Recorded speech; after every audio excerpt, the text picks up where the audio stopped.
सनहरी धूप में तपती हुई बंजर जमीन के बीच, जहां फटी हुई मिट्टी नदी के खश्क किनारे तक फैली थी, एक औरत ने जहर नदी के आखिरी बाकी पानी में घोल दिया।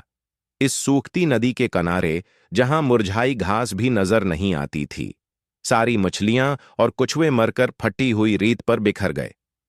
इसी बंजर सहरा में चलती गर्म हुआ के बीच एक प्यासा बंदर खशक नदी के टूटे किनारों तक पहुंचा। बंदर ने धूल में पड़ी मिर्दा मछलियों को देखकर फौरन समझ लिया कि सूखती नदी के जहरीले पानी ने सब कुछ तबाह कर दिया है। उस सख्त सनसान माहौल में, जहां दौर तक बस पीली रेत और फट्टी जमीन थी, बंदर ने जानदारों को बचाने का फैसला किया। वो धूल उड़ाती गर्म हुआ में छोटी सी मस्जिद की तरफ भागा, जो सूखे दरख्तों के दरमियान तन्हा खड़ी थी। मस्जिद के ठंडे साए के अंदर बंदर ने अल्लाह से दुआ की, जबकि बाहर बंजर जमीन की खामोशी और गर्मी अब भी छाई हुई थी। अचानक उसकी नजर मस्जिद में पड़े मिट्टी के कलिश पर पड़ी, जिस पर सहरा की धूल जमी हुई थी, और वो फौरन उसे उठा लाया।